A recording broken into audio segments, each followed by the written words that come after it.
Sutra, Tao Te King, Chapter 41, Part 2, title, Qualities of the Taoist. Superior character appears like a hollow valley. Sheer white appears like tarnished. Great character appears like insufficient. Solid character appears like infirm. Pure worth appears like contaminated. Great space has no corners. Great talent takes time to mature. Great music is faintly heard. Great form has no contour. And Tao is hidden without a name. It is this Tao that is adept at lending its power and bringing fulfillment. अध्याय 41 खंड 2 ताओ पंथी के गुणधर्म। श्रेष्ठ चरित्र घाटी की तरह खाली प्रतीत होता है। निपट उजाला धुंधलके की तरह दिखता है। महाचरित्र अपर्याप्त मालूम पड़ता है। ठोस चरित्र दुर्बल दिखता है। शुद्ध योग्यता दूषित मालूम पड़ती है। महाअंतरिक्ष के कोने नहीं होते। महाप्रतिभा प्रौढ़ होने में समय लेती है। महासंगीत धीमा सुनाई देता है। महारूप की रूपरेखा नहीं होती और ताओ अनाम छिपा है। और यह वही ताओ है जो दूसरों को शक्ति देने और आप्त काम करने में पटु है।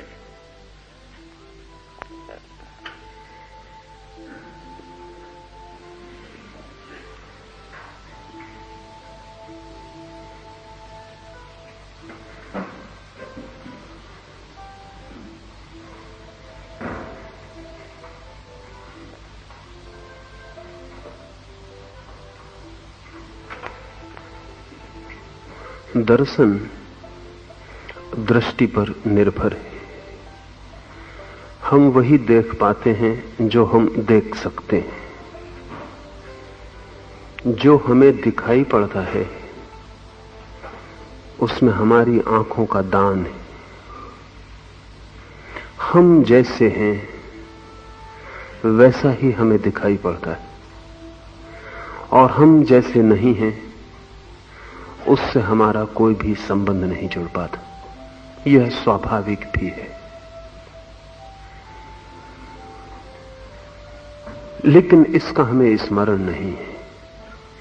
इसलिए जो हम देखते हैं हम सोचते हैं वह सत्य है।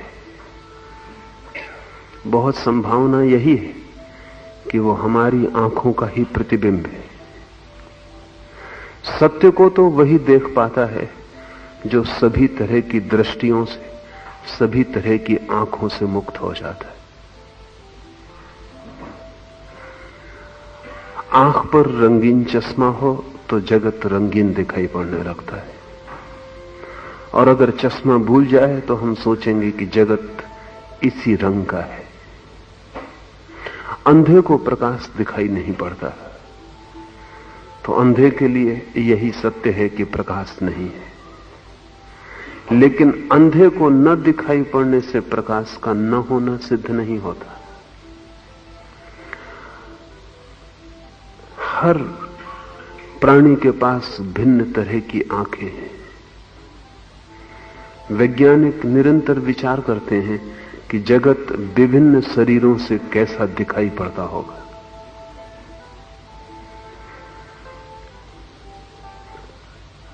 मनुष्य जैसा जगत को देखता है वैसा जगत है या वैसा इसलिए दिखाई पड़ता है कि मनुष्य के पास एक खास तरह की आंख है।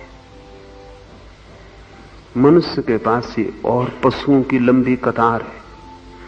उन पशुओं को भी जगत दिखाई पड़ता है लेकिन उन्हें ऐसा दिखाई नहीं पड़ सकता जैसा मनुष्य को दिखाई पड़ता है। उनकी आंखें भिन्न हैं। उनके देखने का ढंग भिन्न है। उनकी वासनाएं भिन्न हैं। उनके व्यक्तित्व का ढांचा भिन्न है।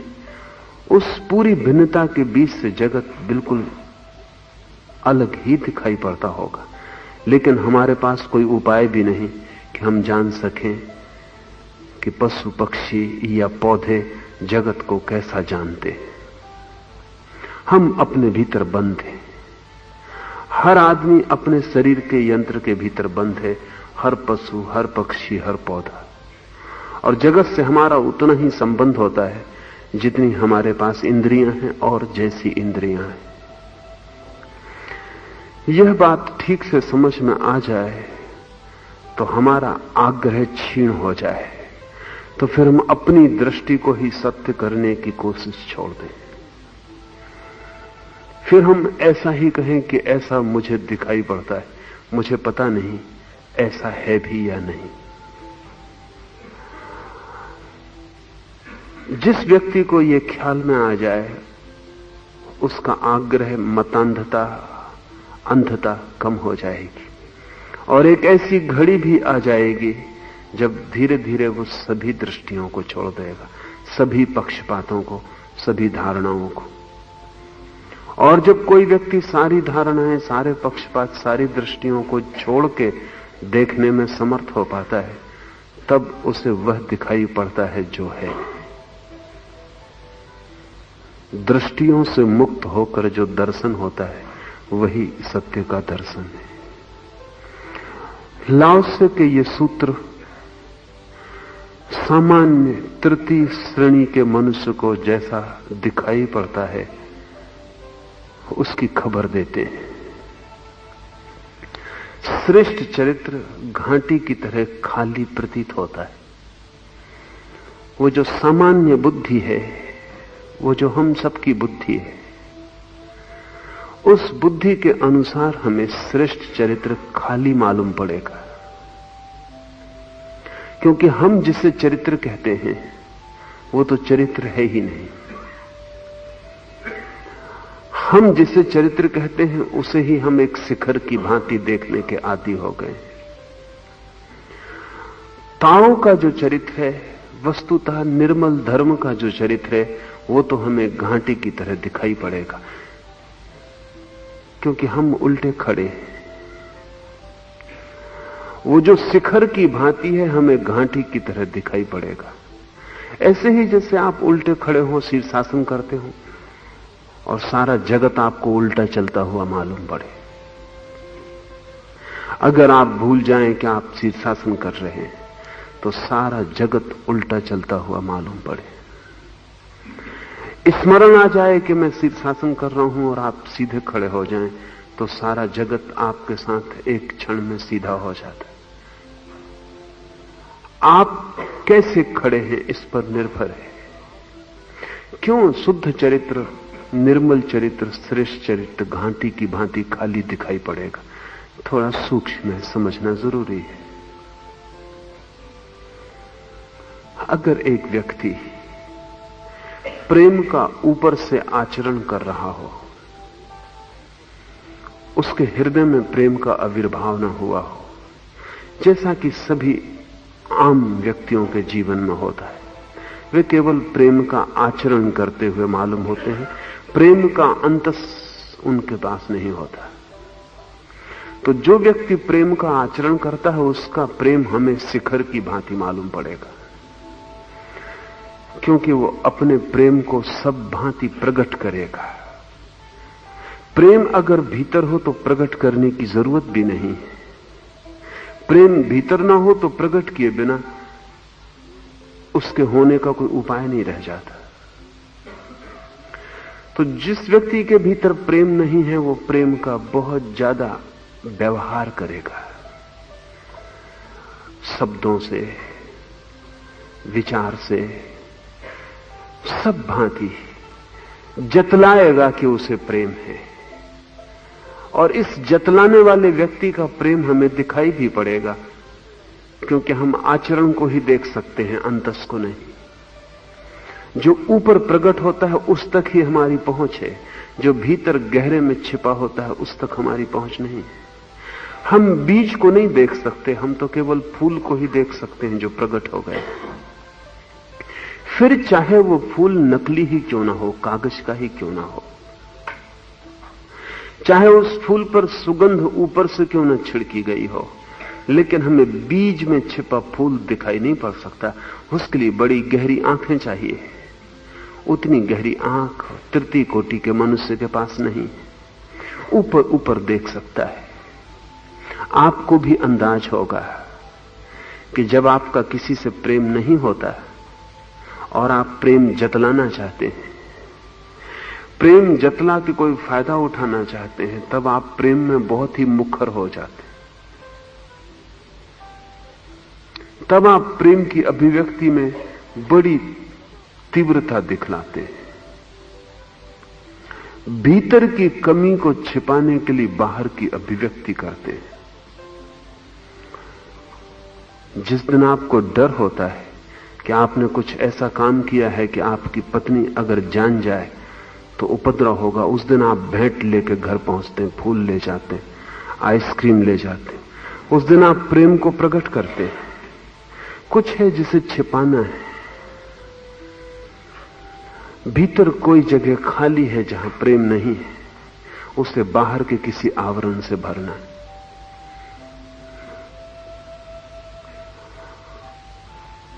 ये जो ऊपर की अभिव्यक्ति है, इस पर बहुत जोर बढ़ता जा रहा है। पश्चिम में तो रोज किताबें लिखी जाती हैं कैसे प्रेम करें। उसमें सभी किताबों में अनिवार्यता एक बात होती है कि प्रेम को छिपाए मत रखें, प्रकट करें, क्योंकि जो छिपा है उसे कोई भी नहीं जानता। उसे बोल के कहें, उसे आचरण से जतलाएं, उसे व्यवहार से दिखाएं। आप अपनी पत्नी को प्रेम करते हैं, पश्चिम में लिखी जाने वाली किताबें कहती इतना काफी नहीं है। आप इसे कहें भी कि मैं प्रेम करता हूं, इसे आप रोज दोहराएं भी, और इसे आप किसी न किसी भांति व्यवहार से भी जाहिर करें। ये किताबें इस बात की खबर देती हैं कि आदमी के भीतर से प्रेम मर चुका है, या आदमी समर्थ ही नहीं रहा प्रेम को समझने में। जब प्रेम होता है तो जतलाने की कोई भी जरूरत नहीं होती। जब प्रेम होता है तो यह कहना कि मैं प्रेम करता हूं बेहुदा मालूम पड़ेगा, ओछा मालूम पड़ेगा, क्षुद्र मालूम पड़ेगा, व्यर्थ मालूम पड़ेगा। इसे उठाना, इसकी चर्चा भी उठानी, नीचे गिरना मालूम पड़ेगा। व्यवहार से भी प्रकट करने की आवश्यकता तभी है जब प्रेम गहरा ना हो। अगर प्रेम गहरा हो तो मौन में भी प्रकट है। अगर प्रेम हो तो व्यवहार में भी ना आए तो भी प्रकट है। लेकिन तब दूसरी तरफ भी आंखें चाहिए जो उतना गहरा देख सके। इसलिए लाओस से कहता है श्रेष्ठ चरित्र खाली मालूम पड़ेगा, क्योंकि श्रेष्ठ चरित्र प्रकट करने की चेष्टा ही नहीं करता। श्रेष्ठ चरित्र होने के ख्याल में होता है, प्रकट करने के ख्याल में नहीं। पर श्रेष्ठ चरित्र फिर हमें दिखाई नहीं पड़ सकता। हमें तो जो शोरगुल करे, काफी उपद्रव मचाए, सब तरफ से दिखलाए, वही दिखाई पड़ता है। ठीक प्रेमी को हम पहचान ही ना पाएंगे। हम केवल अभिनेता को पहचान सकते, और ठीक प्रेमी अभिनय नहीं करेगा। अभिनय जैसी क्षुद्रता ठीक प्रेमी नहीं करेगा। अभिनय तो वही करेगा जिसके पास प्रेम नहीं है। अभिनय उसका सब्स्टिट्यूट है, उसका परिपूरक है। तो जिस प्रेमी ने आपसे कभी कहा ही नहीं कि मैं प्रेम करता हूं, जिसने कभी आपके पास प्रेम की कोई भेंट नहीं भेजी, जिसने प्रेम को पार्थिव नहीं बनाया। भेंट पार्थिव है, प्रेम अपार्थिव है। इसलिए प्रेमी भेंट देते हैं ताकि पता चल जाए कि प्रेम है। उसे पदार्थ तक लाना पड़ता है, क्योंकि पदार्थ हमें दिखाई पड़ता है। भेंट का अर्थ है पदार्थ में ले आना। लेकिन प्रेम अगर चुप रहे, न पदार्थ तक लाया जाए, न व्यवहार से प्रकट करने की कोशिश की जाए, सहज जो बहाव हो होने दिया जाए, तो इस जगत में कितने लोग उस तरह के प्रेम को पहचान पाएंगे। प्रेम का भी प्रचार करना होता है, उसके लिए भी विज्ञापन करना होता है, उसके लिए भी सब भांति शोरगुल और आवाज पैदा करनी होती, क्योंकि मौन के संगीत को कोई सुन ही नहीं पाता। कान इतने बहरे हो गए, जब तक बहुत उपद्रव न मचा जाए तब तक पता ही नहीं चलता कि कुछ हो रहा है।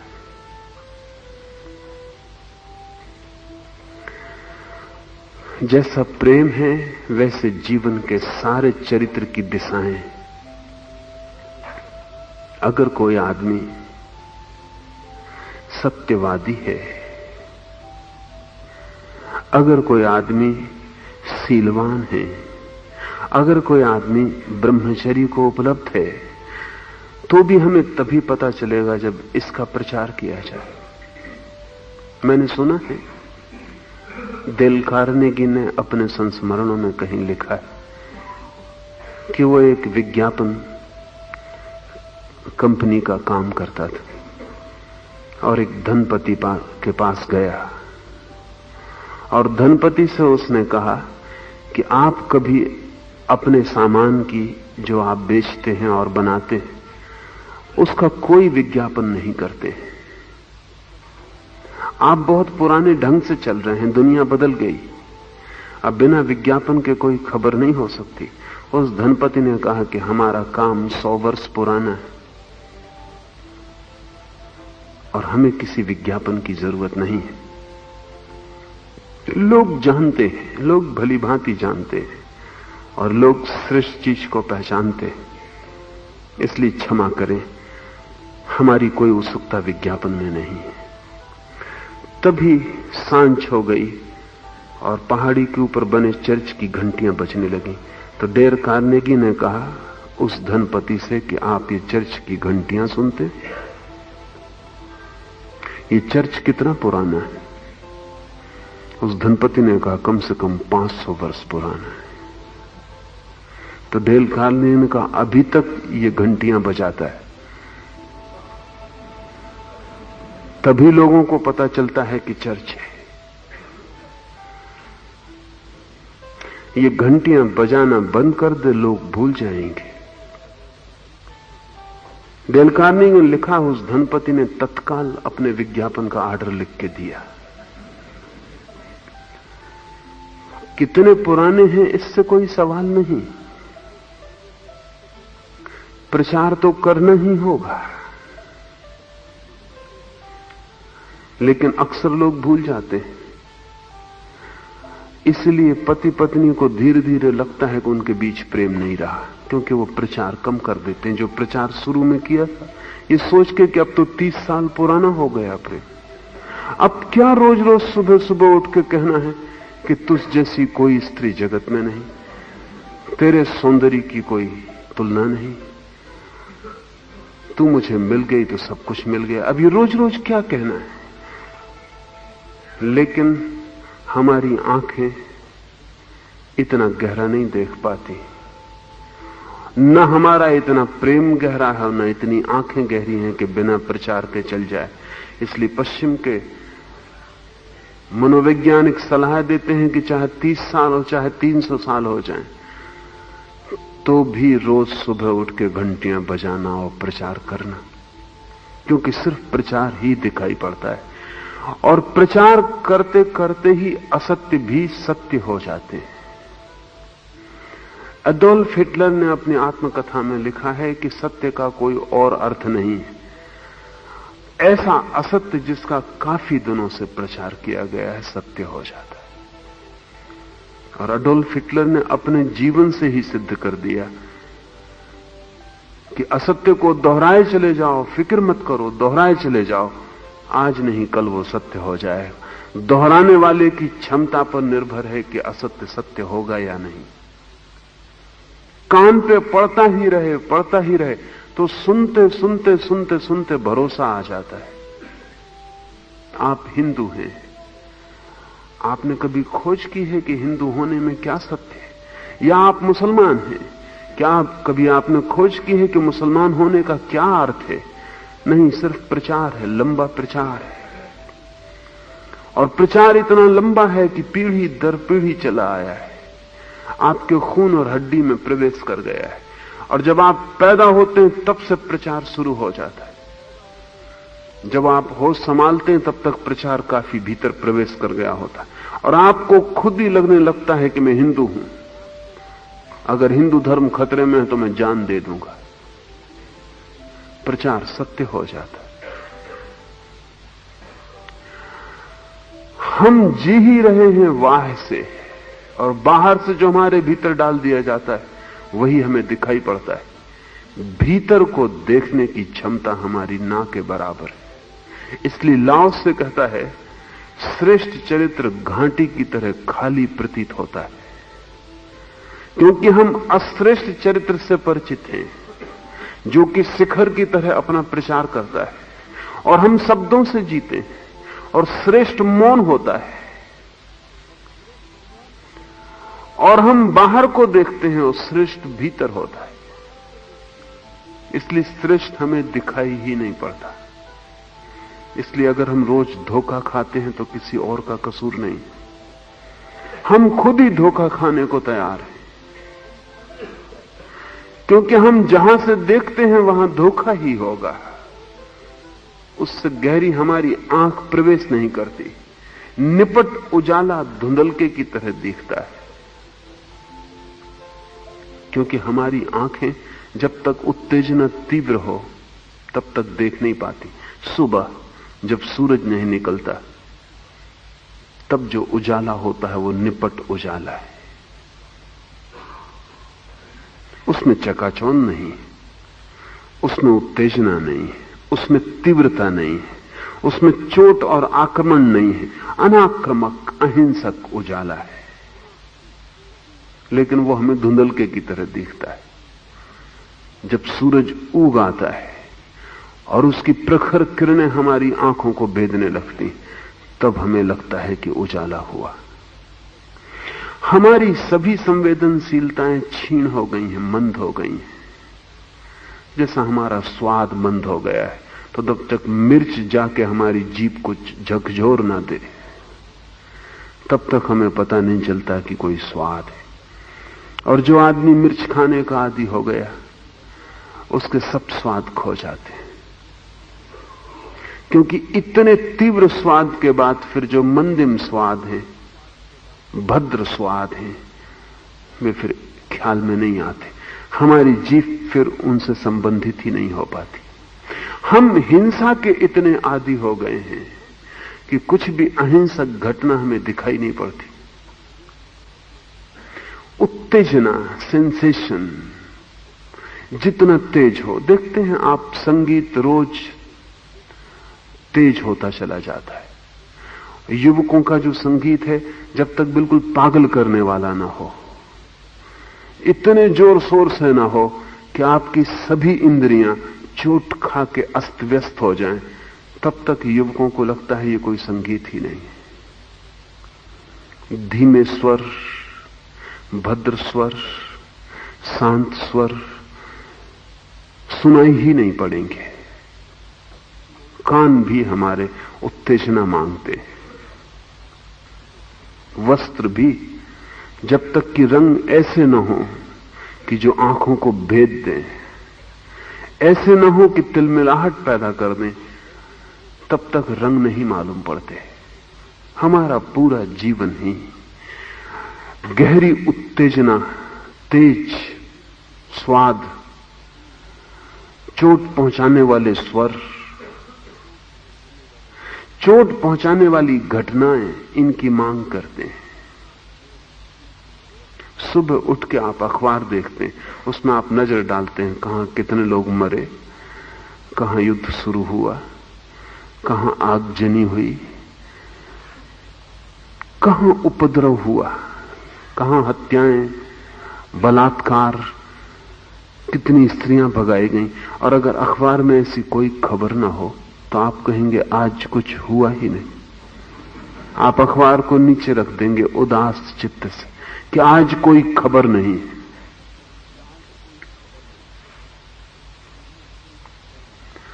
भद्र, शांत, छूता ही नहीं, अभद्र और अशांत ही छूता है। अगर आप फिल्म देखते हैं तो हत्या चाहिए, जासूसी चाहिए, युद्ध चाहिए, खून चाहिए, तब आपकी रीढ़ थोड़ी कुर्सी पर सीधी होकर बैठती। जब कुछ होने लगता, कुछ होने का मतलब ये होता है कि कुछ उपद्रव होने लगता है। अगर सब ठीक ठीक चलता हो, जैसा चलना चाहिए, तो वो फिल्म चल नहीं सकती। फिल्म तभी चल सकती जब एक्साइटमेंट हो, जब आपका खून खोलने लगे और आपको पता नहीं है। अभी मनोवैज्ञानिक एक प्रयोग हार्वर्ड विश्वविद्यालय में कर रहे थे, तो उन्होंने चूहों का एक समूह, 12 चूहे, 2 हिस्सों में बांट दिया। 6 चूहों को चूहों की एक फिल्म दिखाई गई जिसमें चूहे लड़ते हैं, खून करते हैं, एक दूसरे की चमड़ी फाड़ देते हैं, हड्डियां खींच लेते हैं। दूसरे 6 चूहों को एक साधारण फिल्म दिखाई गई जिसमें सामान्य चूहे अपनी खोलों में जाते हैं, बाहर निकलते हैं, दाना चुनते हैं, सामान्य जीवन, कहीं कोई खून हत्या नहीं। जिन 6 चूहों ने खून और हत्या की फिल्म देखी, उनका ब्लड प्रेशर बढ़ गया और वो लड़ने मारने को उतारू हो गए। जिन 6 चूहों ने सामान्य फिल्म देखी, उनमें से अधिक सो गए देखते देखते। उसमें कुछ सार नहीं था, उसमें कोई समाचार नहीं था, उनका ब्लड प्रेशर सामान्य रहा। रात जिन 6 चूहों ने शांत फिल्म देखी थी, वो निश्चिंत भाव से सोए, उनकी नींद में कोई व्याघात न था। उन्होंने कोई खतरनाक सपने नहीं देखे, क्योंकि अब तो चूहों के भी मस्तिष्क को रात में जांचने का उपाय है, क्योंकि जब सपना देखा जाता तो मस्तिष्क में तनाव आ जाता, नसें फूल जाती, खून तेजी से बहता और तरंगें ज्वरग्रस्त हो जाती, उनका ग्राफ बन जाता है। जिन 6 चूहों ने फिल्म देखी, उपद्रव की, खून की, हत्या की, उनकी रात बेचैन रही। उन्होंने ज्यादा करवटें बदली, अनेक बार उनकी नींद टूटी और उन्होंने सपने देखे, और सपने सब तीव्र थे, भयभीत करने वाले थे, दुख स्वप्न, नाइटमेयर थे।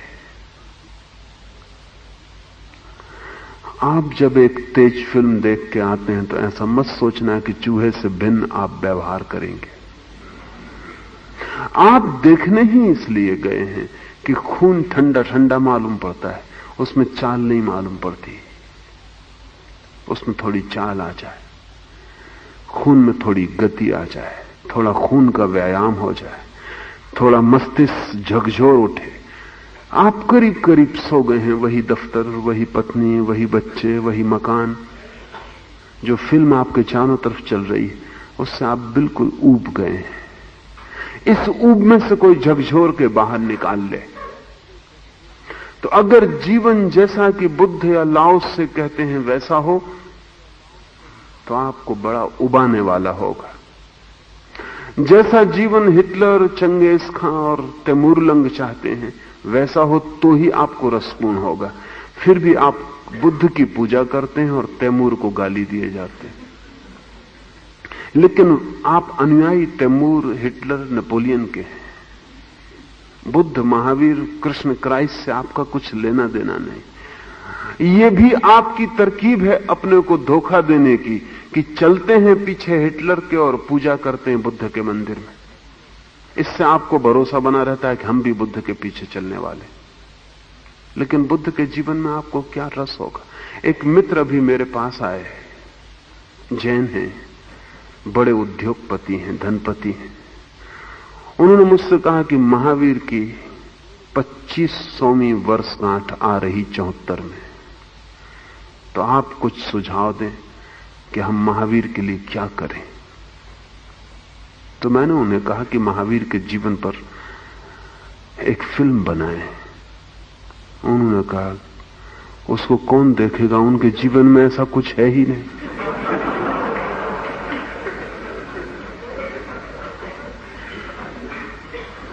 उन्होंने ठीक कहा, वो बिल्कुल उदास हो गए, उनको देखेगा कौन उस फिल्म को, वो चलेगी कैसे? क्योंकि महावीर बैठे हैं आंख बंद किए, इसको कितनी देर तक दिखाई दे?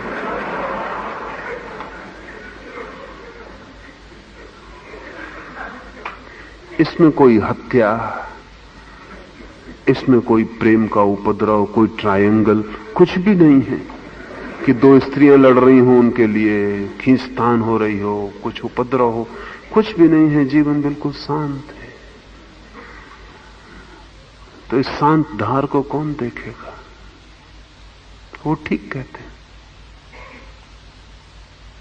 जब महावीर की फिल्म को कोई देखने को राजी नहीं है, तो महावीर के जीवन को कौन स्वीकार करेगा?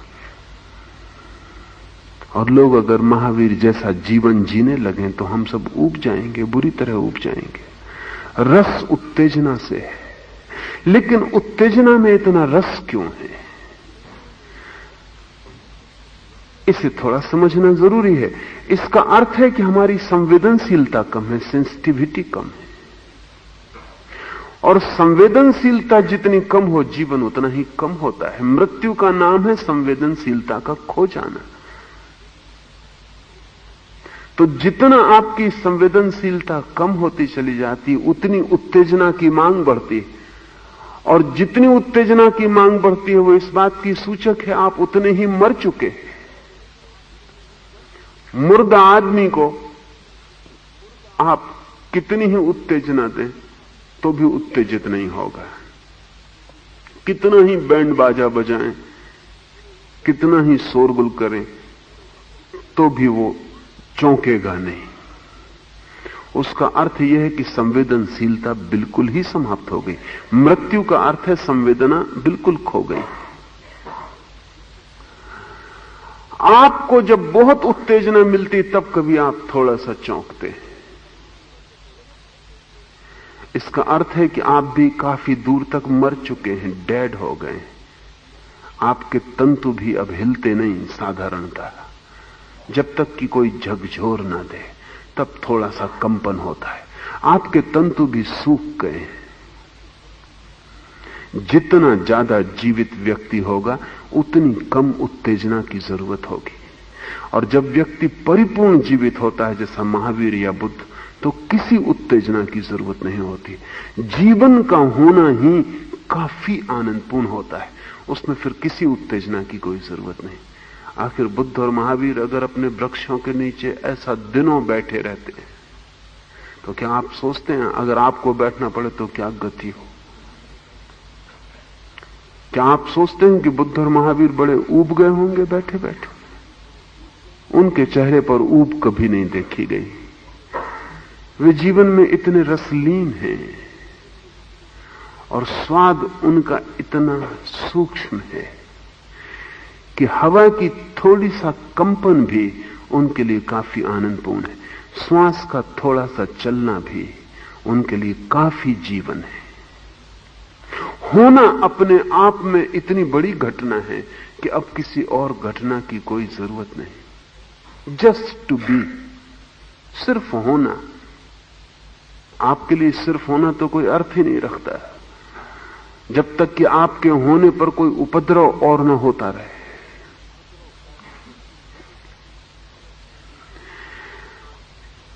लाओत्से का कहना बहुत विचारणीय है। लाओत्से कह रहा है, निपट उजाला धुंधलके की तरह दिखता है क्योंकि हमारी आंखें लपटों की आदी हो गई हैं। मंद प्रकाश, सौम्य प्रकाश हमें धुंधल का मालूम होता है। महाचरित्र अपर्याप्त मालूम होता है क्योंकि क्षुद्र चरित्र के हम आदी हो गए हैं। और जितना क्षुद्र चरित्र हो उतना हमारी समझ में आता है क्योंकि हमारे समझ के बिल्कुल समानांतर होता है। जितना श्रेष्ठ होता चला जाए उतनी हमारे समझ के बाहर होता जाता है। और जो हमारी समझ के बाहर है वो हमें दिखाई भी नहीं पड़ता। श्री अरविंद को किसी ने एक बार पूछा कि आप भारत की स्वतंत्रता के संघर्ष में, भारत की आजादी के युद्ध में अग्रणी सेनानी थे, लड़ रहे थे। फिर अचानक आप पलायनवादी कैसे हो गए कि सब छोड़ के आप पांडिचेरी में बैठ गए आंख बंद करके? वर्ष में एक बार आप निकलते हैं दर्शन देने को। आप जैसा संघर्षशील तेजस्वी व्यक्ति जो जीवन के घने पन में खड़ा था और जीवन को रूपांतरित कर रहा था, वो अचानक इस भांति पलायनवादी होके अंधेरे में क्यों छिप गया? आप कुछ करते क्यों नहीं? क्या आप सोचते हैं कि करने को कुछ नहीं बचा, या करने योग्य कुछ नहीं है, या समाज की और मनुष्य की समस्याएं हल हो गई कि आप विश्राम कर सकते हैं? समस्याएं तो बढ़ती चली जाती हैं। आदमी कष्ट में है, दुख में है, गुलाम है, भूखा है, बीमार है। कुछ करिए। यही लाओ से कह रहा है। श्री अरविंद ने कहा कि मैं कुछ कर रहा हूं, और जो पहले मैं कर रहा था वो अपर्याप्त था, अब जो कर रहा हूं वो पर्याप्त है। वो आदमी चौंका होगा जिसने पूछा। उसने कहा, ये किस प्रकार का करना है? क्या आप अपने कमरे में आंख बंद किए बैठे हैं? इससे क्या होगा? तो अरविंद कहते हैं कि जब मैं करने में लगा था तब मुझे पता नहीं था कि कर्म तो बहुत ऊपर ऊपर है, उससे दूसरों को नहीं बदला जा सकता। दूसरों को बदलना हो तो इतने स्वयं के भीतर प्रवेश कर जाना जरूरी है जहां से कि सूक्ष्म तरंगें उठती, जहां से कि जीवन का आविर्भाव होता है। और अगर वहां से मैं तरंगों को बदल दूं तो वे तरंगें जहां तक जाएंगी, और तरंगें अनंत तक फैलती चली जाती। रेडियो की ही आवाज नहीं घूम रही है पृथ्वी के चारों ओर। टेलीविजन के चित्र ही हजारों मील तक नहीं जा रहे हैं। सभी तरंगें अनंत की यात्रा पर निकल जाती हैं। जब आप गहरे में शांत होते हैं तो आपकी झील से शांत तरंगें उठने लगती हैं। वे शांत तरंगें फैलती चली जाती हैं। वे पृथ्वी को छुएंगी, चांद तारों को छुएंगी, वे सारे ब्रह्मांड में व्याप्त हो जाएंगी। और जितनी सूक्ष्म तरंग का कोई मालिक हो जाए, उतना ही दूसरों में प्रवेश की क्षमता आ जाती। अरविंद ने कहा कि अब मैं महाकारी में लगा हूं, तब मैं क्षुद्रकारी में लगा था। अब मैं उस महाकारी में लगा हूं जिसमें मनुष्य से बदलने को कहना ना पड़े और बदलाहट हो जाए, क्योंकि मैं उसके हृदय में सीधा प्रवेश कर सकूंगा। अगर मैं सफल होता हूं, सफलता बहुत कठिन बात है, अगर मैं सफल होता हूं तो एक नए मनुष्य का, एक महामानव का जन्म निश्चित है। लेकिन जो व्यक्ति पूछने गया था वो असंतुष्ट ही लौटा होगा। ये सब बातचीत मालूम पड़ती, ये सब पलायनवादियों के ढंग और रुख मालूम पड़ते। खाली बैठे रहना पर्याप्त नहीं है, अपर्याप्त है। इसलिए लाओ से कहता है महाचरित्र अपर्याप्त मालूम पड़ता है। इसलिए हम पूजा जारी रखेंगे गांधी की। अरविंद को हम धीरे धीरे छोड़ते जाएंगे, लेकिन भारत की आजादी में अरविंद का जितना हाथ है उतना किसी का भी नहीं। पर वो चरित्र दिखाई नहीं पड़ सकता। आकस्मिक नहीं है कि 15 अगस्त को भारत को आजादी मिली, वो अरविंद का जन्मदिन है। पर उसे देखना कठिन है और उसे सिद्ध करना तो बिल्कुल असंभव है, क्योंकि उसको सिद्ध करने का क्या उपाय है? जो प्रकट स्थूल में नहीं दिखाई पड़ता उसे सूक्ष्म में सिद्ध करने का भी कोई उपाय नहीं। भारत की आजादी में अरविंद का कोई योगदान है, इसे भी लिखने की कोई जरूरत नहीं मालूम होती, कोई लिखता भी नहीं।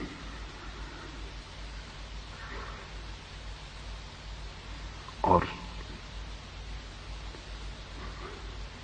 जिन्होंने काफी शोरगुल और उपद्रव मचाया है, जो जेल गए हैं, लाठी खाई है, गोली खाई है, जिनके पास ताम्रपत्र है।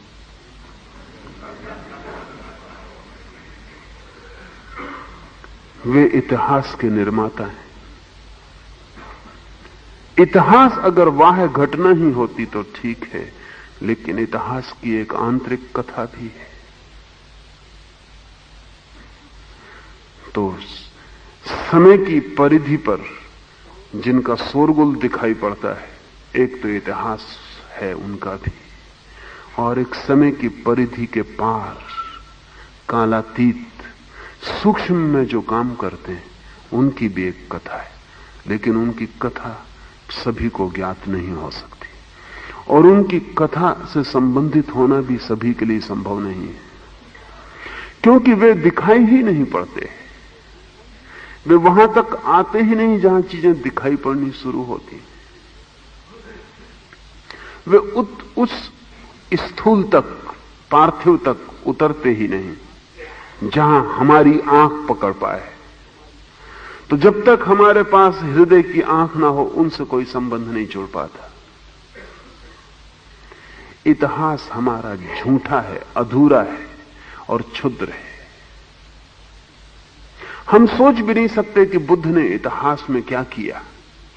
हम सोच भी नहीं सकते कि क्राइस्ट ने इतिहास में क्या किया।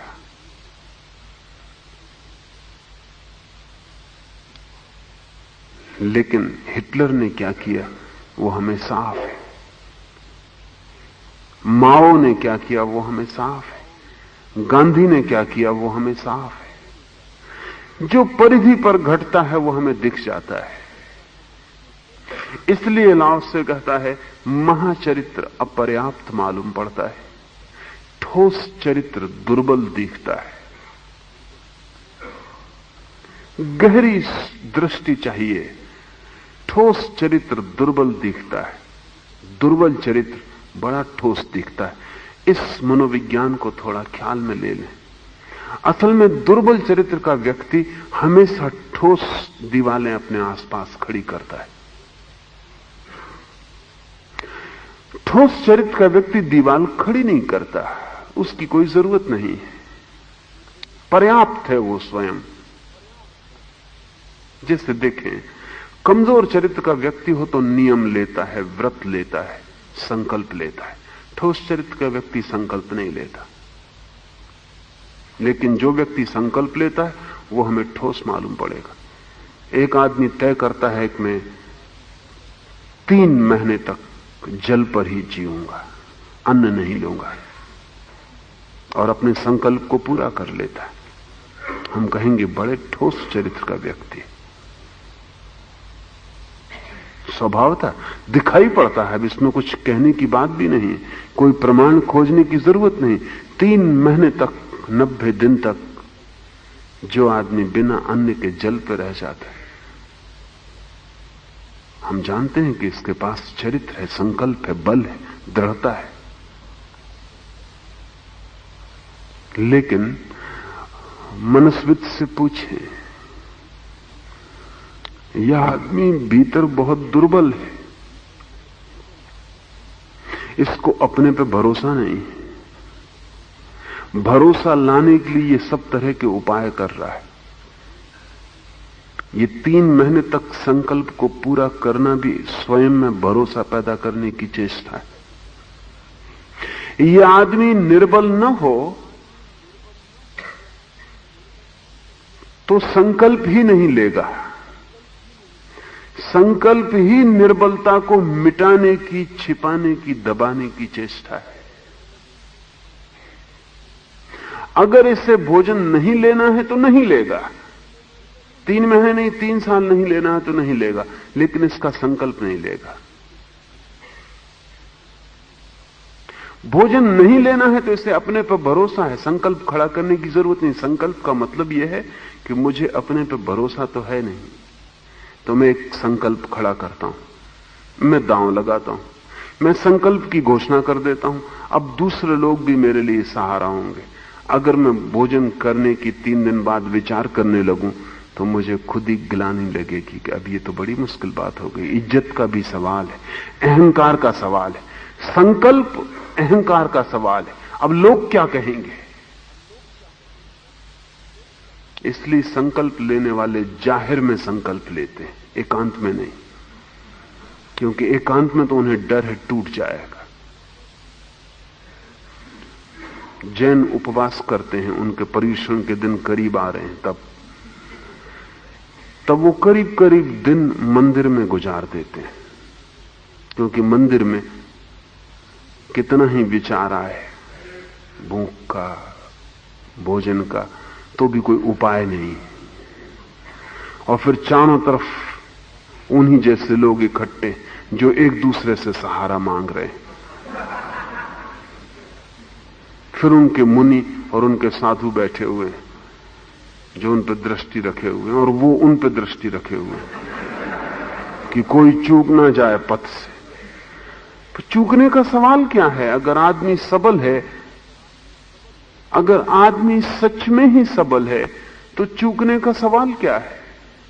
और किसके सहारे की जरूरत है?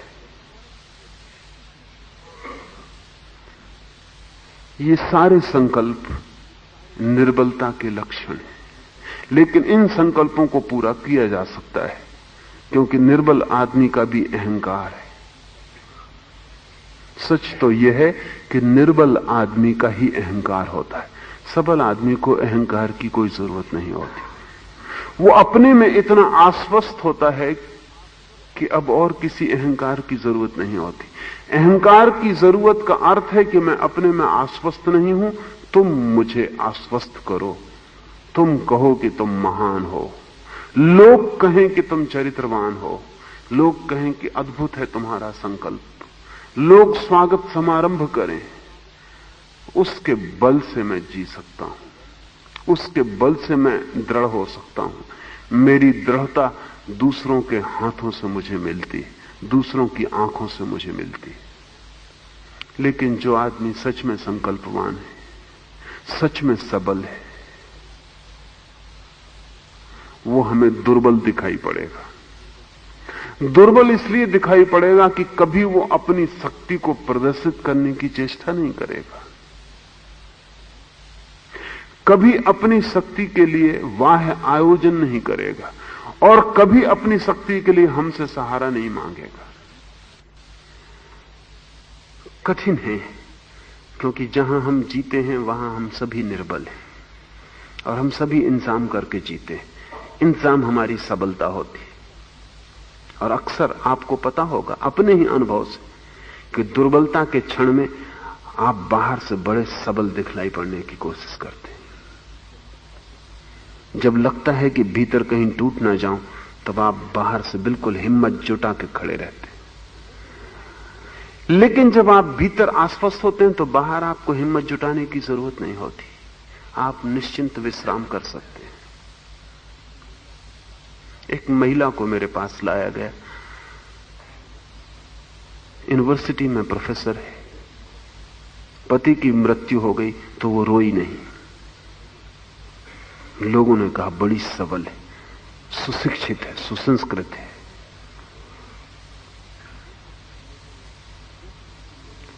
जैसे जैसे लोगों ने उसकी तारीफ की, वैसे वैसे वो अकड़ के पत्थर हो गई। आंसुओं को उसने रोक लिया,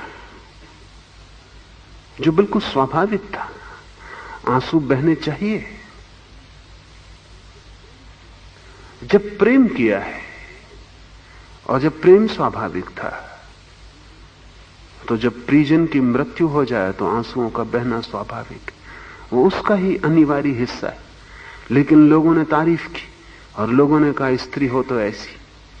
इतना प्रेम था, प्रेम विवाह था, मां बाप के विपरीत विवाह किया था, और फिर भी पति की मृत्यु पर अपने को कैसा संयत रखा, संयमी रखा। संकल्पवान है, दृढ़ है, आत्मा है इस स्त्री के पास। इन सब बकवास की बातों ने उस स्त्री को और अकड़ा दिया। 3 महीने बाद उसे हिस्टीरिया शुरू हो गया, फिट आने लगे। लेकिन किसी ने भी ना सोचा कि इस हिस्टीरिया के जिम्मेवार वे लोग जिन्होंने कहा इसके पास आत्मा है, शक्ति है, दृढ़ता है, वही लोग, क्योंकि भीतर तो रोना चाहती थी, लेकिन कमजोरी प्रकट ना हो जाए तो अपने को रोके रखा। ये रोकना उस सीमा तक पहुंच गया जहां रोकना फिट बन जाता है।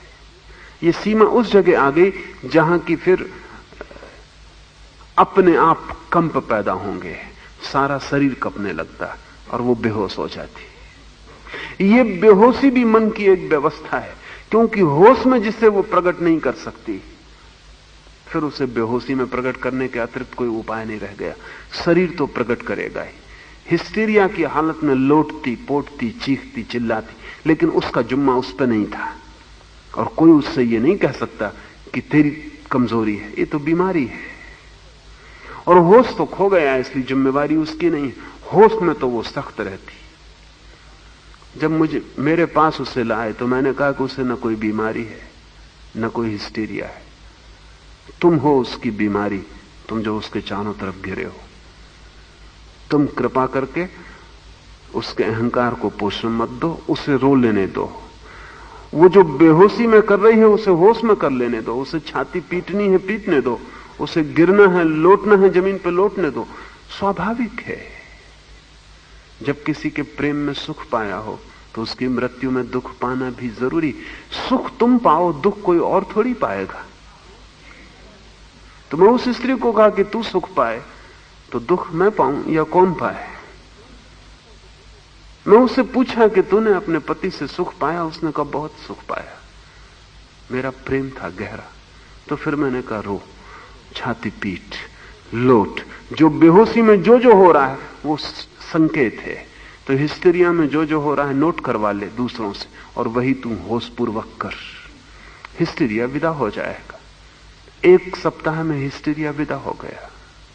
स्त्री स्वस्थ है और अब उसके चेहरे पर सच्चा बल है, प्रेम का, पीड़ा का।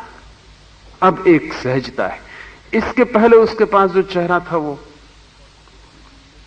फौलादी मालूम पड़ता था, लोहे का बना हो, लेकिन वो निर्बलता का सूचक है, क्योंकि चेहरे को फौलाद का होने की जरूरत भी नहीं है।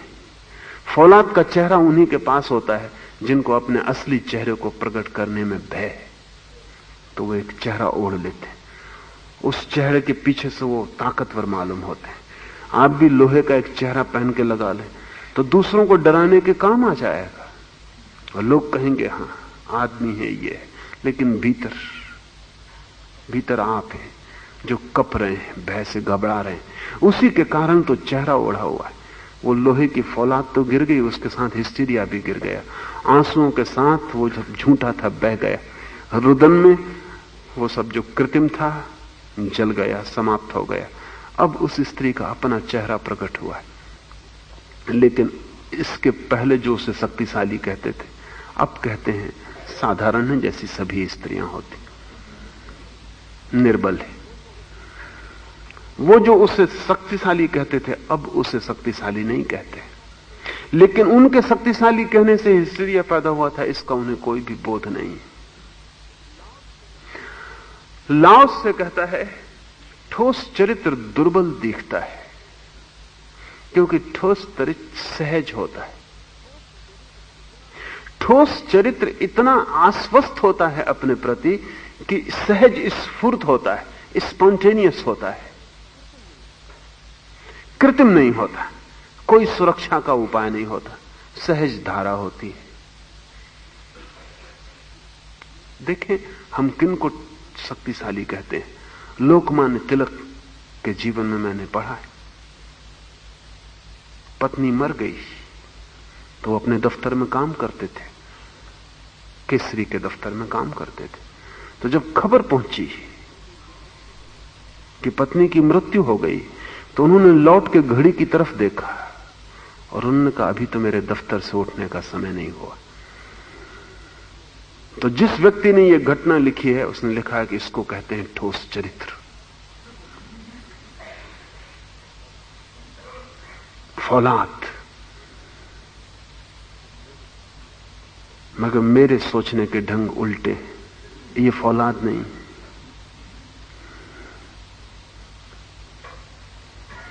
ये कृत्रिम चेहरा है जो खतरनाक है। क्योंकि जो आदमी घड़ी को ज्यादा मूल्य दे रहा है प्रेम से, दफ्तर को ज्यादा मूल्य दे रहा है पत्नी से, इस आदमी ने अपने व्यक्तित्व की जो सहजता है उसको दबा लिया है। जब कर्तव्य बड़ा हो जाए प्रेम से, तो समझना कि असली आदमी दब गया और नकली आदमी ऊपर आ गया। लेकिन ये बात कोई और नहीं कहेगा, क्योंकि सारी दुनिया में ड्यूटी, कर्तव्य महान चीज है। और जो आदमी प्रेम की भी कुर्बानी दे दे कर्तव्य के लिए, उसको हम कहेंगे शहीद है। इसको कहते हैं कर्तव्य, सेवा, राष्ट्र।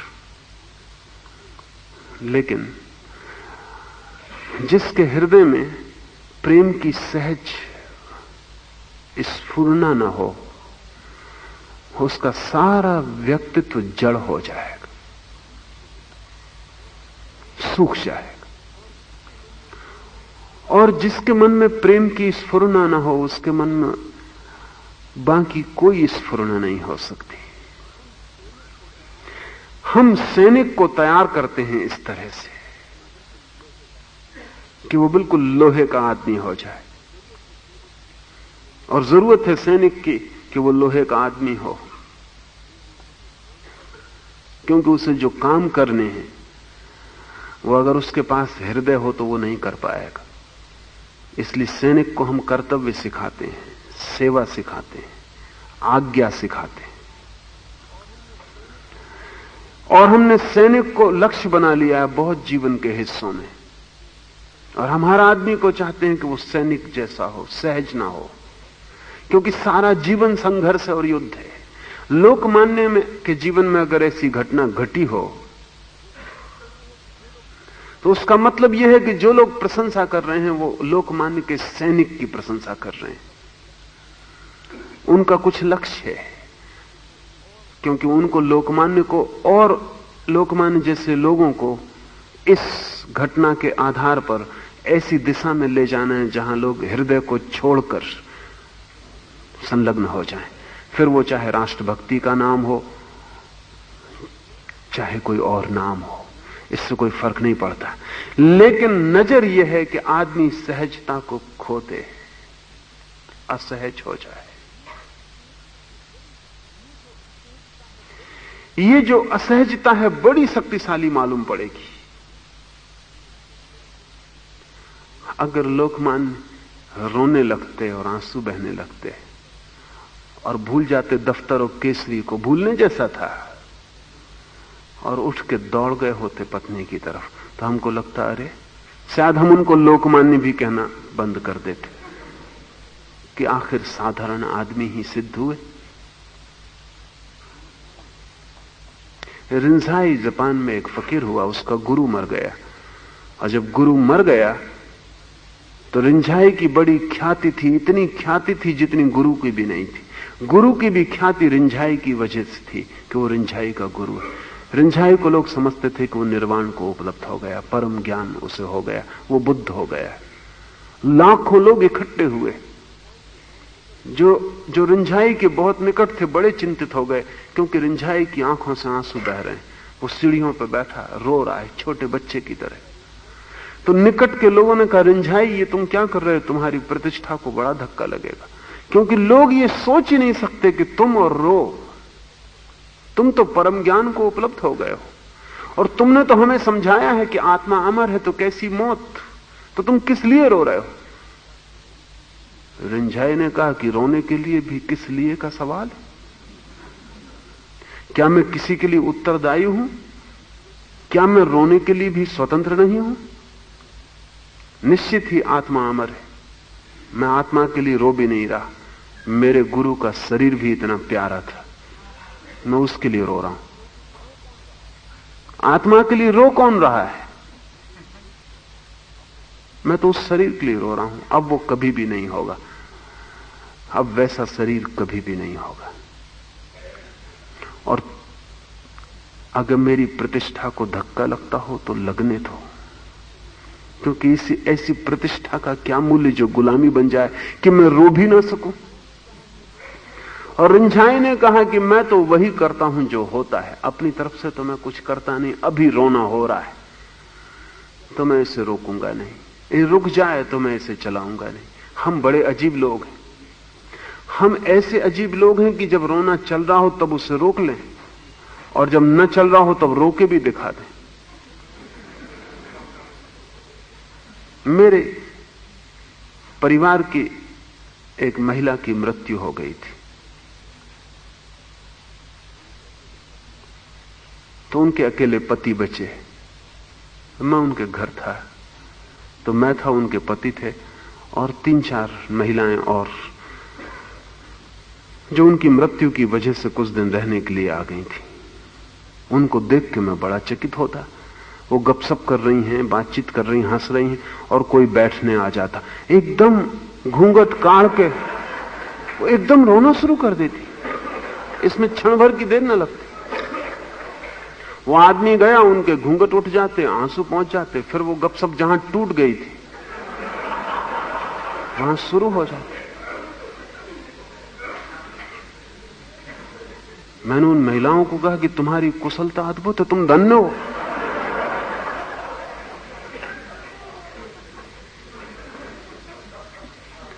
पर हम ये कर रहे हैं। जहां रोना हो वहां हम रोक सकते हैं, जहां न रोना हो वहां हम रो सकते हैं। हम झूठे हैं, लेकिन ये हमारी शक्ति मालूम पड़ती है। संयम को हम शक्ति कहते हैं, और श्रेष्ठ चरित्र सहज होता है, संयमी नहीं। उसकी सहजता ही अगर संयम बन जाए तो बात अलग है, लेकिन सहज उसका मूल आधार है। संयम हमारा मूल आधार है, कंट्रोल, नियंत्रण। तो जो आदमी जितना नियंत्रण कर सकता है उसको हम उतना बलशाली, शक्तिशाली, श्रेष्ठ मानते हैं। लेकिन वास्तविक लाओसे के अनुसार, ताओ के अनुसार, जो अंतिम जीवन का लक्ष्य है वो इतनी सहजता है कि जहां न कोई नियंत्रण है, न कोई नियंत्रण करने वाला है। जो हो रहा है उसे होने दिया जा रहा है, क्योंकि उसके विपरीत कोई भी नहीं है। जब तक विपरीत भीतर है तब तक आप बटे हुए हैं। कुछ हो रहा है और कुछ रोकने वाला भी खड़ा है, तो आप खंड खंड हैं। और खंड खंड व्यक्ति कितना ही दृढ़ मालूम पड़े, खंडित व्यक्ति कमजोर है। इंटीग्रेशन नहीं है, अभी एक अखंडता पैदा नहीं हुई। अखंडता ही शक्ति और दृढ़ता है। लेकिन अखंडता तो तभी पैदा होगी कि जो मेरे भीतर हो उसको रोकने वाला कोई भी ना हो। अहंकार बचे ही ना, मैं बच्चे की तरह हो जाऊं, जो हो वो हो। बड़ा कठिन है, क्योंकि हमें खुद ही अड़चन मालूम पड़ेगी कि ये बात तो ठीक नहीं। 4 आदमियों के सामने कैसे रोना, लोग कहेंगे क्या मर्द होकर स्त्रियों जैसा व्यवहार कर रहे। तो आदमी, पुरुषों ने तो रोना ही बंद कर दिया। लेकिन प्रकृति बड़ी जिद्दी है, वो आंसू की ग्रंथि बनाए चली जाती। आप रोएं चाहे न रोएं, आंसू की ग्रंथि बनाए चली जाती। आपकी आंखें रोने को सदा आतुर हैं, चाहे आप पुरुष हो चाहे स्त्री। लेकिन बच्चों को हम सिखा रहे हैं, छोटे से बच्चे को, कि क्या लड़कियों जैसा रो रहा है। वो फौरन रुक जाता है कि ठीक, मैं लड़की नहीं हूं, रोक लेता है। लेकिन हमने उस बच्चे को विकृत करना शुरू कर दिया। उसके आंसू जहर बन जाएंगे, क्योंकि रुके हुए आंसू जहर हो जाने वाले। इसलिए आप जान के हैरान होंगे, स्त्रियों की बजाय पुरुष मानसिक रूप से ज्यादा पीड़ित होते हैं।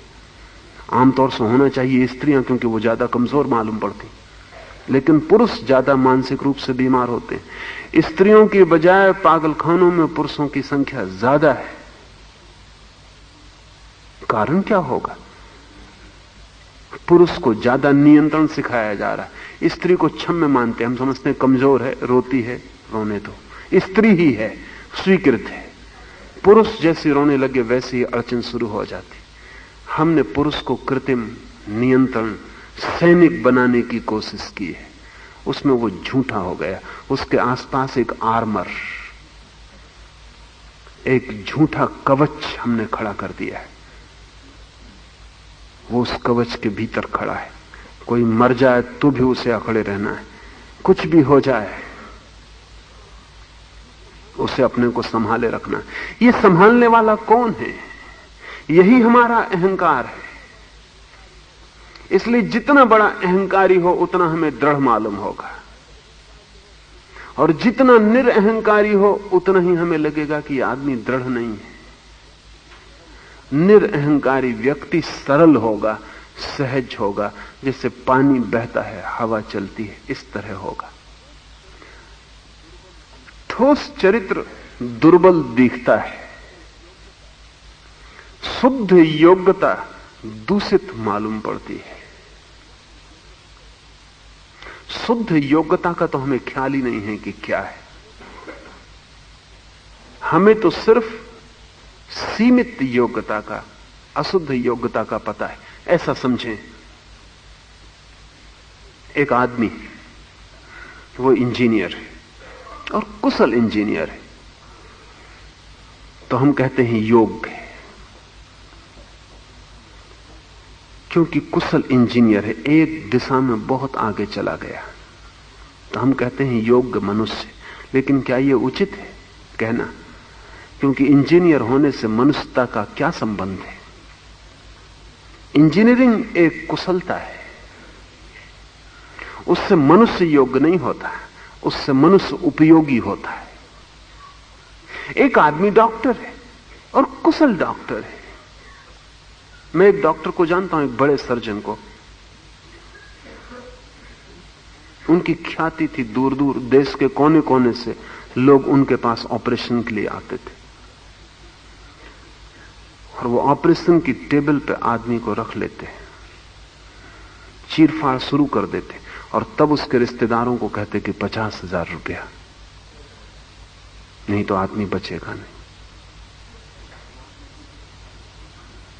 वो आदमी ऑपरेशन की टेबल पर रखा हुआ है, बेहोश पड़ा है, चीरफाड़ शुरू कर दी गई, तब वो कहते। तो कुशल सर्जन थे, पर आदमी की योग्यता का क्या संबंध है? और कुशल इतने थे कि ये लोग जानते थे, फिर भी लोग जाते। हाथ उनका अद्भुत था। जब वो बूढ़े हो गए 70 वर्ष के, तब भी उनका हाथ कपता नहीं था, जरा सा नहीं कपता था। वही उनकी कुशलता थी। लेकिन मनुष्य की कुशलता उससे कोई संबंध नहीं है। मनुष्य वो बड़े खतरनाक थे, बिल्कुल योग्य नहीं थे। मनुष्य वो ऐसे थे कि चोर डाकू होना था, भूल चूक से वो सर्जन हो गए थे। अगर वो डाकू होते तो हमें पता नहीं चलता, हम कभी ना कहते कि योग्य है, लेकिन उनका निशाना तब भी अचूक होता, क्योंकि हाथ उनका हिलता नहीं। वो जो डाकू की योग्यता थी, सर्जन की योग्यता बन गई। लेकिन आदमी का क्या संबंध है? आदमी तो वहीं का वहीं खड़ा है। आदमी की योग्यता शुद्ध योग्यता है, बाकी कुशलताएं। तो आप अच्छे सर्जन हो सकते हैं, अच्छे शिक्षक हो सकते हैं,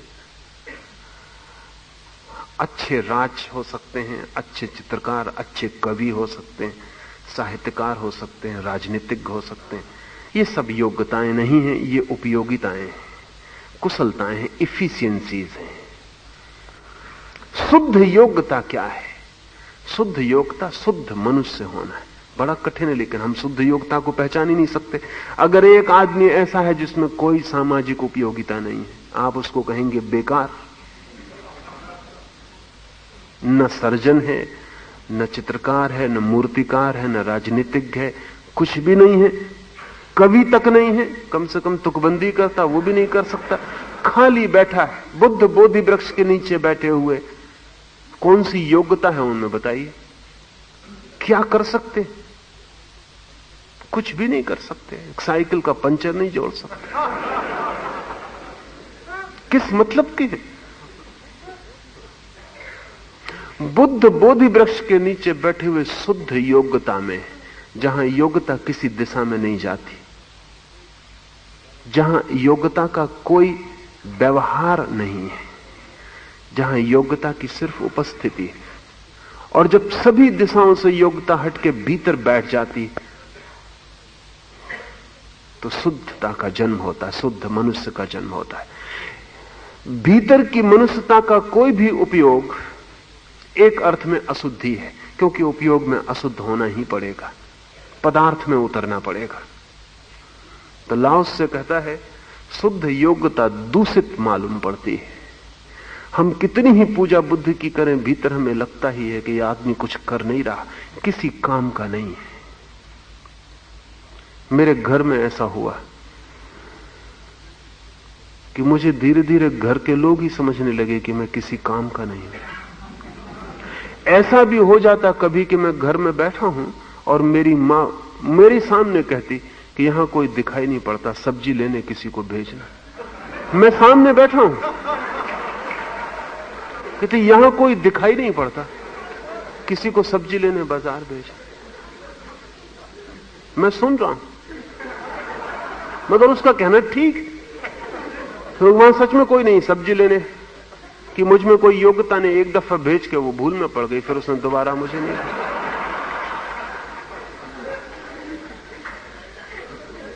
एक बार उसने मुझे भेजा सब्जी लेने, आम का मौसम था, मुझे कहा आम ले आओ।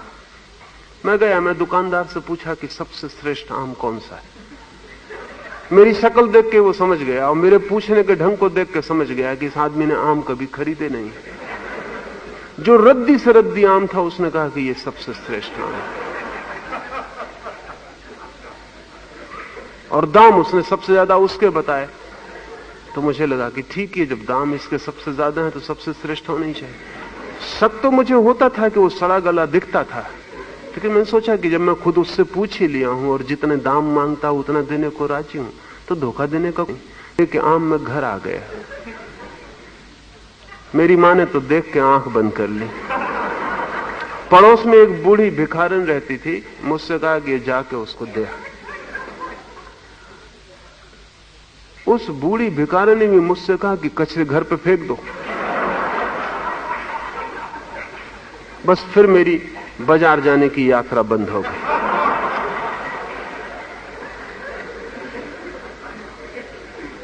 कुशलता पहचानी जाती है, दिखाई पड़ती, उसका उपयोग है। शुद्धता का क्या उपयोग हो सकता है? निरुपयोगी है। उसका आर्थिक जगत में कोई मूल्य, उसकी कोई कीमत नहीं है। और ध्यान रहे, जिस चीज में हमें कोई कीमत ना दिखाई पड़े उसमें मूल्य भी कैसे दिखाई पड़े।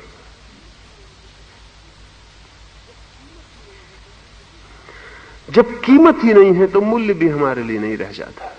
शुद्धता निरुपयोगी तत्व है। निरुपयोगी इस अर्थ में कि व्यवहार बाजार की दुनिया में उसका हम कुछ भी नहीं कर सकते, लेकिन परमानंद का स्रोत है।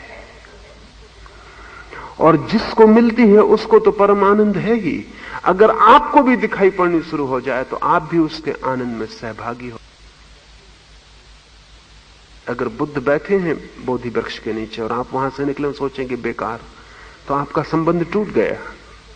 अगर आप सोचें कि कुछ जरूर घट रहा है, कुछ परम घट रहा है जो दिखाई नहीं पड़ता, जो जगत तक नहीं आता, जो किसी मूल स्रोत में घट रहा है, बीच में घट रहा है, और आप बुद्ध के पास बैठ जाएं और एक दीवार खड़ी न करें कि ये बेकार बैठा हुआ है आदमी।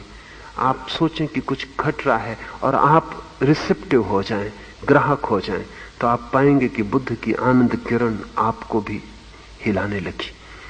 आप पाएंगे कि बुद्ध की वो शून्यता आपके भीतर भी छाने लगी। आप पाएंगे कि बुद्ध के भीतर जो अमृत बरस रहा है उसकी कुछ झलक भी आने लगा। आप खुले हो, आपका पात्र खुला हो, लेकिन आपने कहा कि बेकार, आपका पात्र बंद हो गया, फिर निश्चित ही बिल्कुल बेकार है। क्योंकि आप कैसे उपयोगिता जान सकते हैं? ये उपयोगिता किसी और ही ढंग की है, किसी और ही आयाम में, एक नया ही डायमेंशन है इसका, जहां बाजार का मूल्य काम नहीं आ सकता। जहां केवल आत्मा की ग्राहकता हो तो हम समझ सकते हैं क्या घट रहा है। शुद्धता आनंद है, सुविधा नहीं है, उपयोगिता नहीं है, कुशलता नहीं है, सिर्फ मनुष्य का होना अपनी शुद्धता में। इसका अर्थ हुआ कि जहां कोई वासना नहीं है, जहां कोई दौड़, कोई तनाव, कोई अशांति नहीं। ऐसी चेतना की दशा का नाम शुद्धता है। वह है प्योरिटी, इनोसेंस। वहां निर्दोष होना मात्र है। पर इसकी हमें प्रतीति तभी हो सकती है जब हम कभी ऐसे होने की घटना जहां घट रही हो, ऐसे व्यक्ति के पास ग्राहक होकर बैठ जाएं। शायद एक क्षण में आपको पता भी ना चले, वर्षों भी लग सकते हैं, लेकिन अगर आप ग्राहक बने बैठे रहे। बुद्ध से कोई एक दिन पूछता है कि 10,000 भिक्षु आपके आसपास इकट्ठे रहते हैं, ये क्या करते हैं यहां? तो बुद्ध कहते हैं ये कुछ करते नहीं है, ये सिर्फ मेरे पास होते हैं, ये मुझे पीते हैं, ये मेरे प्रति खुलते हैं। जैसे सुबह कमल खिलता है, सूरज के लिए उन्मुख हो जाता है, खोल देता है अपनी पखड़ियां, ऐसा ये खुलते हैं। कुछ मेरे भीतर घटा है, कुछ ऐसा जो जगत के बाहर है, ये भी उसके साझीदार होने की कोशिश में लगे हैं। एक बार इन्हें स्वाद आ जाए तो इनके भीतर भी घटना शुरू हो जाएगा। बुद्धत्व संक्रामक है, इन्फेक्शस है। अगर आप तैयार हो तो बुद्धत्व के कीटाणु आपके भीतर प्रवेश कर सकते हैं। आप संक्रामक होता है। दुख ही संक्रामक नहीं होता, महासुख भी संक्रामक होता है। लेकिन हम बड़े अद्भुत लोग हैं, हम दुख के लिए तो बिल्कुल खुले और आनंद के लिए बिल्कुल बंद है। तो कहीं दुख मिल रहा हो तो हम जल्दी से खुल जाते हैं, तैयार हैं। दुख को लेने को हम बिल्कुल प्यासे, तत्पर हैं। आनंद कहीं मिल रहा हो तो हम इंकार करने की सब उपाय करते हैं। असल में हमें भरोसा ही नहीं रहा है कि आनंद संभव है, इसलिए हम मान ही नहीं पाते कि बुद्धत्व संभव है या क्राइस्ट होना संभव है। हम मान ही नहीं पाते। और जब हम कहते हैं, कह रहे हैं कि मान नहीं सकते कि ये हो सकते हैं, क्योंकि हम इतने दुख में हैं और सुख की हमें कोई किरण नहीं मिली। हमें अपने पर भरोसा खो गया है। शुद्ध योग्यता हमें दूषित मालूम पड़ती है। महाअंतरिक्ष के कोने नहीं होते। आकाश का कोई कोना है, लेकिन हम अपने घरों में रहने के आदी हैं और हमारे कमरे का कोना होता है। कोनों के कारण ही हम कह पाते हैं ये हमारा कमरा है। अगर कोने ना हो तो हमारा कमरा खो जाए। लेकिन महाआकाश का कोई कोना नहीं, शुद्धता का कोई कोना नहीं होता, महाआकाश। इसलिए शुद्धता हमें दिखाई नहीं पड़ती। जब तक आकाश दीवालों में बंद ना हो जाए तब तक हमें उपयोगी नहीं मालूम पड़ता। ये कमरे में हम बैठे, दीवाल में तो हम नहीं बैठे, बैठे तो हम आकाश में ही। जो खाली जगह है उसी में बैठे। लाओस से बार बार कहता है, मकान का उपयोग दीवाल में नहीं, खाली जगह में है। दीवाल केवल खाली जगह को घेरती, लेकिन जब दीवाल खाली जगह को घेरती हम आश्वस्त हो जाते हैं। हम कहते हैं भवन निर्मित हो गए। बैठते खाली जगह में ही है। बैठ सीमा है तो हमें दिखाई पड़ता है। दीवालें खो जाएं, अभी यहां बैठे बैठे ऐसा चमत्कार हो कि दीवालें खो जाएं, तो आप जहां बैठे हैं वहीं बैठे रहेंगे, कोई भी फर्क आपको नहीं पड़ेगा। लेकिन आप बड़ी मुश्किल में पड़ जाएंगे, बेचैनी शुरू हो जाएगी। खुले आकाश के नीचे आ गए, अज्ञात के नीचे आ गए, जहां सीमाएं नहीं और कोने नहीं, वहां हमारी पकड़ नहीं बैठती, वहां हम भयभीत हो जाते। आदमी ने मकान सिर्फ इसलिए ही नहीं बना लिया है कि शरीर के लिए सुरक्षा है, वो तो है ही, बड़ी तो मानसिक सुरक्षा है। क्योंकि जो हमें दिखाई पड़ता है उसके हम मालिक मालूम पड़ते हैं, मालिक हुआ मालूम पड़ता है, वहां भय शुरू हो जाता है। महाअंतरिक्ष के कोने नहीं होते। महाप्रतिभा प्रौढ़ होने में समय लेती है। लोग मुझसे पूछते हैं आके, ध्यान कितने समय में हो जाए?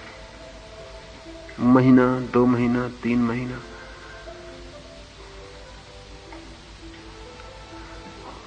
वो जो भी योग्यताएं जानते हैं सभी बहुत थोड़ा समय लेती।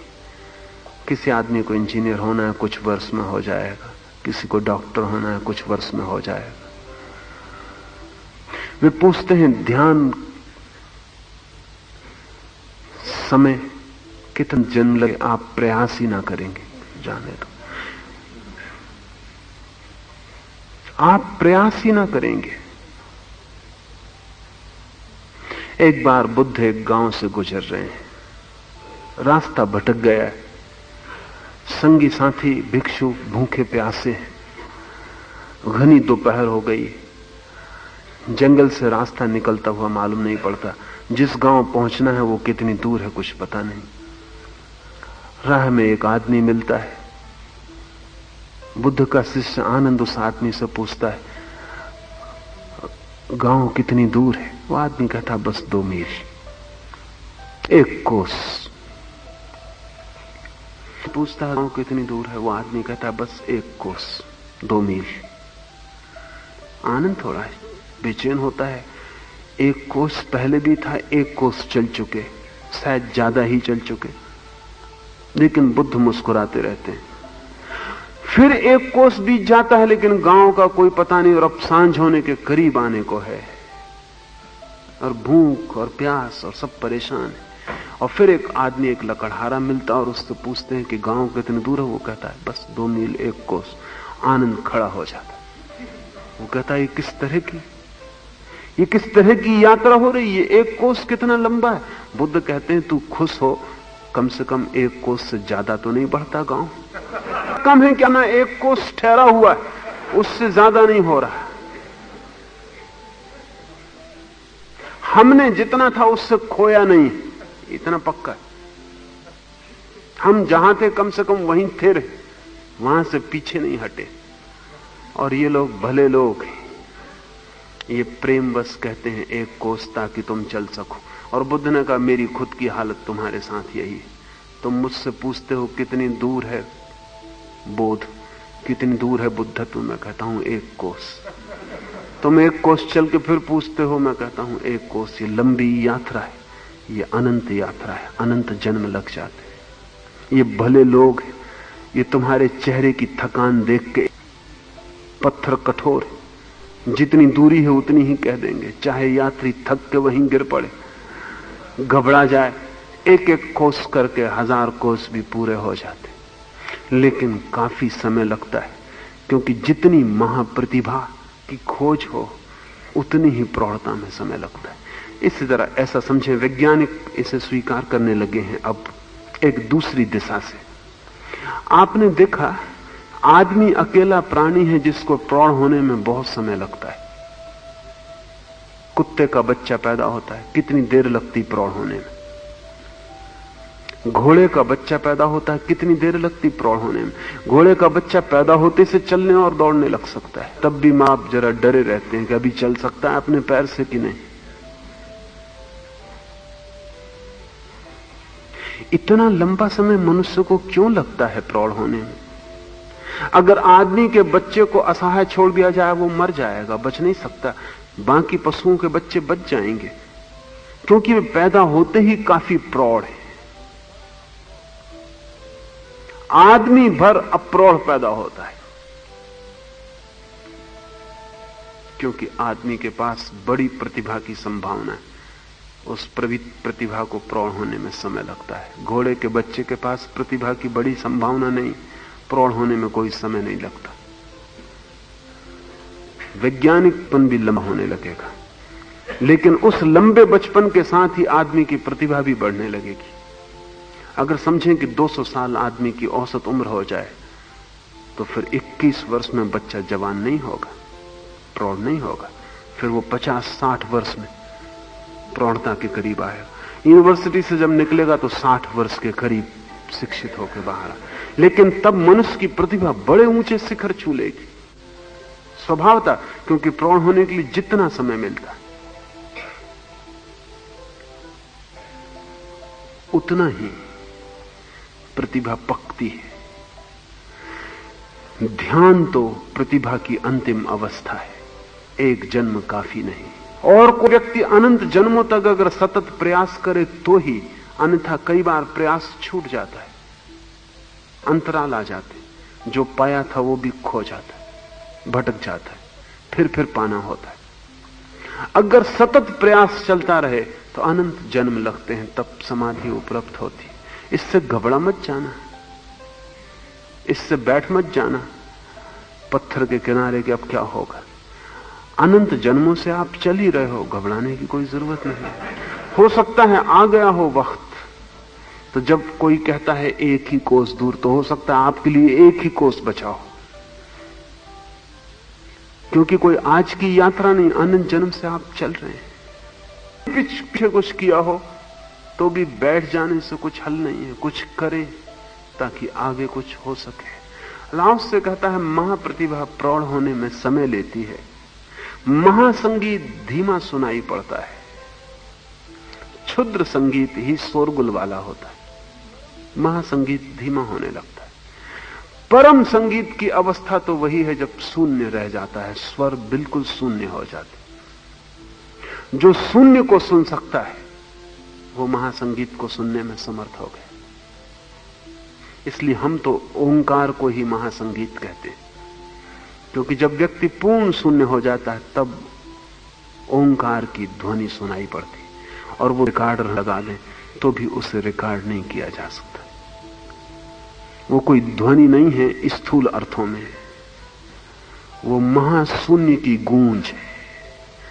जब सारी ध्वनियां खो जाती हैं तो उनके खो जाने से जो गूंज रह जाती, उस गूंज का नाम ओंकार है। महासंगीत धीमा सुनाई पड़ता है, इसलिए धीमे से धीमे सुनने की क्षमता विकसित करनी चाहिए। धीरे धीरे धीरे धीरे जितना धीमा सुन सकें, जितना सूक्ष्म सुन सकें, उसकी फिक्र करनी चाहिए। शोरगुल चल रहा है बाजार का, आंख बंद करके दीवार पर लगी घड़ी को सुनने की कोशिश करनी चाहिए।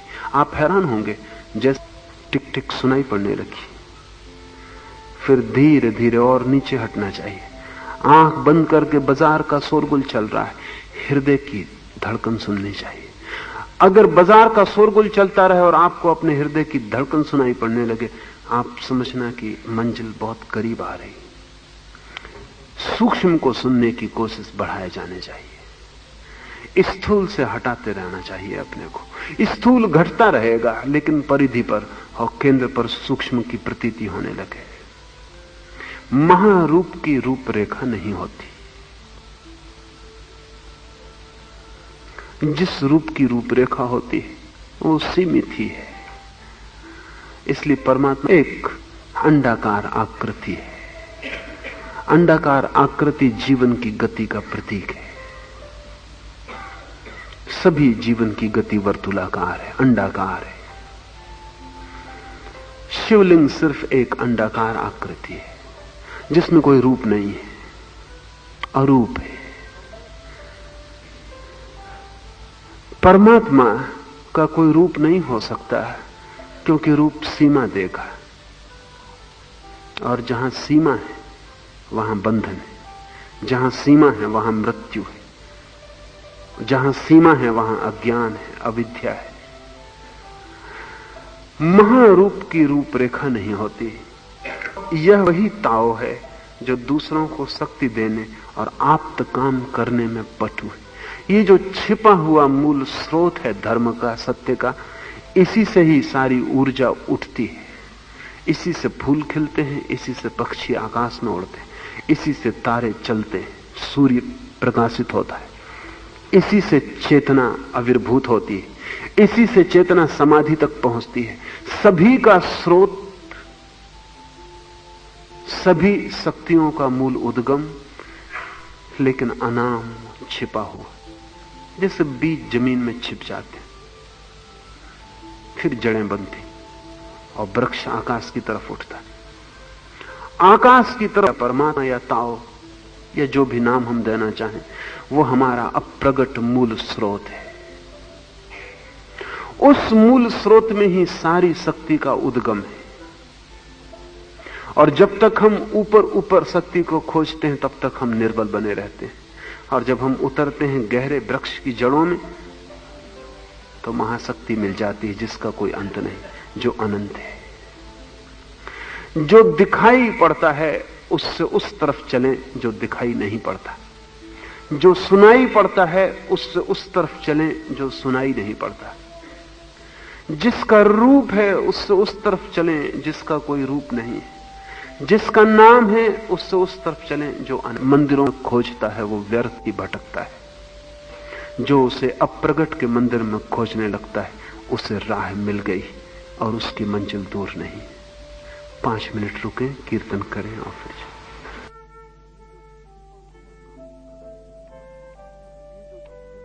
काम करने में पटु है।